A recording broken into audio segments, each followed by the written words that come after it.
সফলতা কথাটা কিন্তু এক জিনিস। কথাটা কিন্তু শব্দটা অনেক সহজ, কিন্তু বাস্তব আসলে অনেক কঠিন। সফলতা পাওয়া বাস্তবে অনেকগুলা কষ্ট করতে হবে, আপনার অনেকগুলা ধাপ অতিক্রম করতে হবে, অনেকগুলা বাধা আসবে ভাই। তো এই বাধাগুলা কেমন জানতে হলে এই ভিডিওটা দেখেন।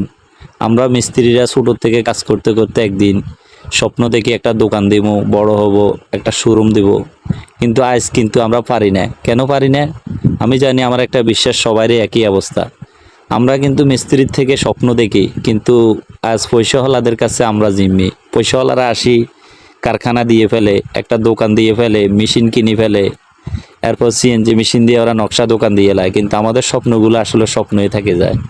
দুঃখ আফসোস, আমরা কিন্তু পয়সা নাই, আমরা গরিব মানুষ গরিব দেখে আমরা পারি না ভাই।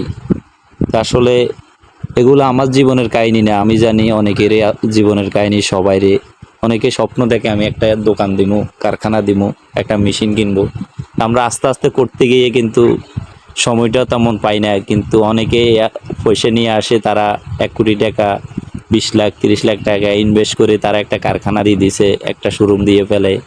তো আমাদের স্বপ্নগুলো তখনই চাপা পড়ে যায়, কারণ আমরা তো টাকা নাই, আমরা চাইলেও পারি না।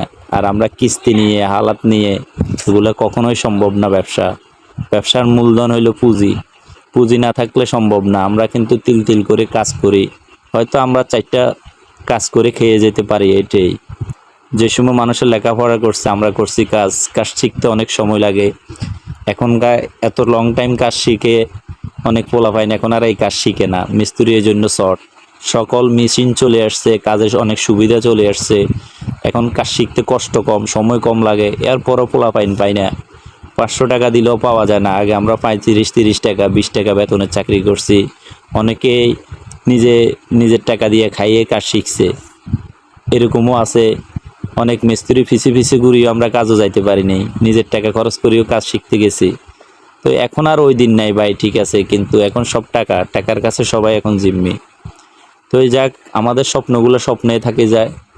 কার কার এমন স্বপ্ন ভাঙছে, কার কার জীবনের দুঃখ, একটু কমেন্ট বক্সে জানাবেন। কে কোথার থেকে আমাদের ভিডিওগুলো দেখেন একটু কমেন্টে জানাবেন, কে কোন জেলা থেকে দেখেন ভাই, কার কি দুঃখ একটু জানাবেন। আল্লাহ হাফেজ।